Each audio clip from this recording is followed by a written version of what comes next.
ಇಲ್ಲ. ತಾವುಗಳೆಲ್ಲ ಮೀಟ್ ಮಾಡೋದಕ್ಕೆ ಬರ್ತಾ ಇದ್ರಿ, ಆದ್ರೆ ಪರಿಸ್ಥಿತಿಗೋಸ್ಕರ ತಮ್ಮನ್ನೆಲ್ಲರನ್ನೂ ಭೇಟಿ ಆಗೋದಕ್ಕೆ ಆಗಿರ್ಲಿಲ್ಲ. ಅದರಿಂದ ಎಲ್ಲರಿಗೂ ಒಂದು ಕ್ಷಮೆ ಇರಲಿ.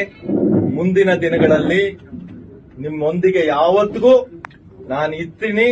ಜೊತೆಗೆ ನಾವೆಲ್ಲರೂ ಸೇರಿ ಹಿಂದೆ ಹೇಗೆ ಕೆಲಸ ಕಾರ್ಯಗಳು ಆಗ್ತಾ ಇದ್ವು, ಸಣ್ಣ ಪುಟ್ಟ ಲೋಪದೋಷಗಳು ಬಹಳಷ್ಟು ಇದ್ವು, ಅವುಗಳನ್ನೆಲ್ಲ ಸರಿಪಡಿಸಿಕೊಂಡು ಮುಂದಿನ ದಿನಗಳಲ್ಲಿ ನಮ್ಮ ಕ್ಷೇತ್ರದ ಅಭಿವೃದ್ಧಿಗೆ, ಜೊತೆಗೆ ನಮ್ಮನ್ನು ನಂಬ್ಕೊಂಡಿರುವಂತ ಜನ ನಮಗೊಂದು ದೊಡ್ಡ ಜವಾಬ್ದಾರಿಯನ್ನ ಕೊಟ್ಟಿದ್ದಾರೆ, ಆ ಋಣವನ್ನ ತೀರಿಸುವಂತ ಕೆಲಸ ನಾವೆಲ್ಲರೂ ಸೇರಿ ಮಾಡೋಣ ಅಂತ ಹೇಳ್ತಾ,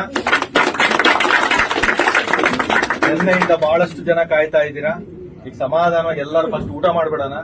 ಊಟ ಆದ್ಮೇಲೆ ಆದಷ್ಟು ಇವತ್ತು ಹೋಗೋದು ಬೇಡ, ನಾಳೆ ಹೋಗುವಂತದ್ದಾಗ್ಲಿ.